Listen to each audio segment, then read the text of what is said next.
મિત્રો, મારું નામ આકાશ છે.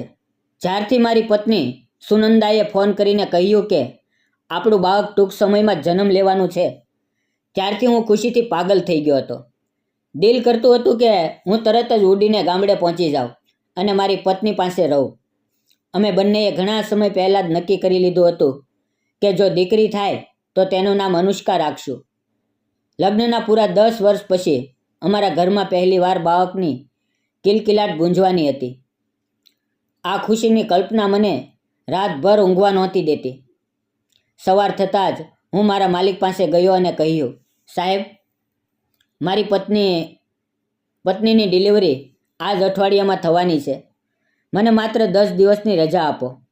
હું તેની સાથે રહેવા માંગુ છું. માલિકે થોડું વિચારીને કહ્યું, આકાશ, તારા જવાથી મને ઘણું નુકસાન થશે. હું તને કેવી રીતે જવા દઉં?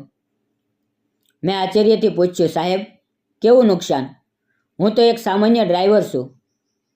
માલિકે હસીને કહ્યું, મારી પાસે એક ખૂબ મોટું રાજ છે. જો તને તે ખબર પડી જશે તો તને ખ્યાલ આવશે કે તું મારા માટે કેટલો ખાસ છે. પણ પહેલાં તું જા, પત્નીની ડિલિવરી પછી પાછો આવજે. જ્યારે હું તને બધું કહીશ. માલિકે ક્યારેય મારી સાથે આવી વાતો નહોતી કરી. મારી ઉત્સુકતા વધી ગઈ. મેં કહ્યું, સાહેબ, આવી રીતે તો હું આખું અઠવાડિયું વિચારતો રહીશ. પ્લીઝ પહેલાં જ વાત કરી દો. માલિકે કહ્યું, ના, પહેલાં તું વચન આપ કે જલ્દી પાછો આવીશ. મેં વચન આપ્યું. ત્યારે માલિકે મારા હાથમાં પગાર પણ મૂકી દીધો અને કહ્યું, દાઈએ કહ્યું હતું કે બેટી જ થશે. જા, તેના માટે કંઈક લઈ જા. મેં લાલ રંગની નાની ફ્રોક અને કેટલાક રમકડાં ખરીદ્યા. રાત્રે બસમાં બેસીને સવારે ગામ પહોંચી ગયો. સુનંદા મને જોઈને ખૂબ ખુશ થઈ. માતા પિતા પણ બાળકની વાટ જોતા હતા. મેં દીકરીની શોપિંગ બતાવી તો સુનંદાની આંખોમાં ખુશીના આંસુ આવી ગયા. તેણે કહ્યું, આકાશ, અમારી બેટી ખૂબ નસીબવાળી હશે જેને તમારા જેવો પિતા મળશે. રજાના 5મા દિવસે સુનંદાની તબિયત બગડી. અમે તેને હોસ્પિટલમાં લઈ ગયા. ત્યાં તેણે એક ખૂબ સુંદર બેટીને જન્મ આપ્યો. એ દિવસ મારી જિંદગીનો સૌથી સુંદર દિવસ હતો. 4 દિવસ પછી મને માલિકની વાતો યાદ આવી. મેં વિચાર્યું કે જે કામ માટે ગયો હતો તે પૂરું થઈ ગયું છે. હવે પાછા જવું જોઈએ. સુનંદા નારાજ થઈ, પણ મેં કહ્યું કે ખૂબ જરૂરી કામ છે. જલ્દી પાછો આવીશ. માલિકના ઘરે પહોંચ્યો તો માહોલ અજીબ લાગ્યો. ચોકીદારે કહ્યું, આકાશ, તને ખબર છે, માલિકનું અવસાન થઈ ગયું છે. મને વિશ્વાસ જ ન આવ્યો. મેં પૂછ્યું, કેવી રીતે? ક્યારે? ચોકીદારે કહ્યું, તારા જવાના બીજા જ દિવસે. તે દિવસે તે ખૂબ પરેશાન હતા. મારી પાસે આવીને પૂછ્યું કે આકાશની કોઈ ખબર આવી? મેં કહ્યું, ના. તો તેમણે કહ્યું કે હું તેને ફોન કરું છું, પણ તે ફોન નહોતો ઉપાડ્યો. મને યાદ આવ્યું કે મારા ફોનમાં માલિકની મિસ કોલ હતી, પણ બેટીની ખુશીમાં બધું ભૂલી ગયો હતો. મને ખૂબ અફસોસ થયો. અંદર જતા માલકીનને મળ્યો. તેમણે કહ્યું, આકાશ, તું માલિકના અંતિમ સંસ્કારમાં પણ હાજરી નહોતી આપી. મેં કહ્યું કે મને કોઈએ ખબર નહોતી આપી. મારી આંખમાં આંસુ આવી ગયા. પછી હું બોલ્યો, માલકીન, હવે મારું અહીંયા કોઈ કામ નથી. હું ગામ પાછો જાઉં છું. માલકીન તરત બોલ્યા, ના, તું આ ઘર છોડીને ક્યાં જઈશ? માલિક, પછી મને તારી જરૂર છે. મને તેમના પર દયા આવી. મેં નક્કી કર્યું કે જ્યાં સુધી તેમને જરૂર હોય ત્યાં સુધી રહીશ. રાત્રે નોકરાણીએ કહ્યું, માલિક તમને ખૂબ યાદ કરતા હતા. મને વધુ અફસોસ થયો કે માલિક મને શું કહેવા માંગતા હતા. તે રાત્રે માલિક મારા સપનામાં આવ્યા અને કહ્યું, આકાશ, જલ્દી ઉઠ અને મારા રૂમમાં જા. ત્યાં એક વસ્તુ તારી રાહ જોઈ રહી છે. હું ડરીને ઉઠી ગયો. ખૂબ વિચાર્યું, પણ માલકીનના રૂમમાં અડધી રાતે જવું યોગ્ય નહોતું લાગ્યું. સવારે સુનંદાને ફોન કર્યો. તે રડતી હતી કે અનુષ્કા રાતભર રડે છે અને તે એકલી સંભાળી શકતી નથી. મેં તેને સાંત્વન આપ્યું અને માલિકના અવસાન અને સપનાની વાત કરી.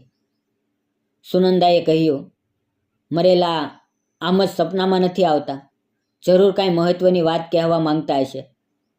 તમારે માલકીનને સપનાની વાત કહેવી જોઈએ. તે જ દિવસે હું માલકીનને ગાડીમાં બેસાડીને ઓફિસે લઈ જતો હતો.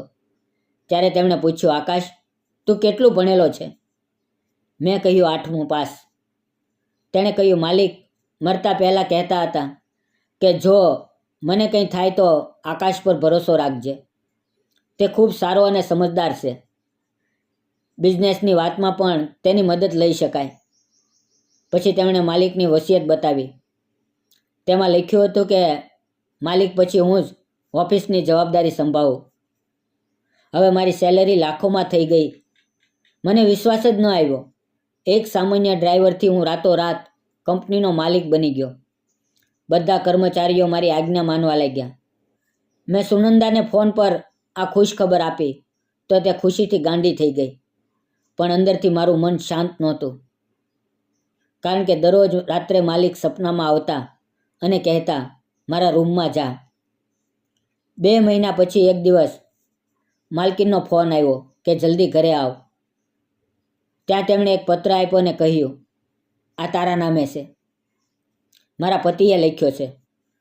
પત્ર વાંચીને મારા પગ તળેથી જમીન સરકી ગઈ. તેમાં લખ્યું હતું કે માલિકને કેન્સર હતું અને તેઓ જલ્દી આ દુનિયાથી જવાના હતા. તેમણે મને વિનંતી કરી હતી કે હું તેમની પત્નીનો સાથ ન છોડું અને તેમની સંભાળ રાખું. માલકીને પત્ર વાંચીને પૂછ્યું, શું લખ્યું છે? મેં પત્ર તેમના હાથમાં આપી દીધો અને ત્યાંથી નીકળી ગયો. રાત્રે માલકીને મને બોલાવ્યો અને કહ્યું, આકાશ, હું મારા પતિની આખરી ઈચ્છા પૂરી કરીશ. હું આ સંબંધ માટે તૈયાર છું. તું કહે. મેં કહ્યું, હું વિચારીને કહીશ. પણ તે રાત્રે ફરી માલિક સપનામાં આવ્યા અને મને કહ્યું, જલ્દી મારા રૂમમાં જા. આ વખતે હું ઉઠ્યો અને સીધો માલકીનના રૂમમાં ગયો. અંદર જોઈને મારી રૂહ કાપી ગઈ. માલકીન ડરીને ઊભા થઈ ગયા અને બોલ્યા, આકાશ, આકાશ, હું તને ખૂબ પ્રેમ કરું છું. આ રાજ કોઈને ન કહેતો. આપણે લગ્ન કરી લઈએ. પૂરી સંપત્તિ તારા નામે કરી દઈશ. મેં કહ્યું, બધું સાચું સાચું કહો. તેમણે રડતા રડતા બધું કબૂલ કર્યું. આ પૂરો બિઝનેસ મારો છે, મારા પિતાજીનો. મેં રોહિત એટલે કે માલિકને દવા આપીને જીવતી લાશ બનાવી દીધા હતા અને ફરજી મોતનું નાટક રચ્યું હતું. કારણ કે મને તારી સાથે પ્રેમ થઈ ગયો હતો.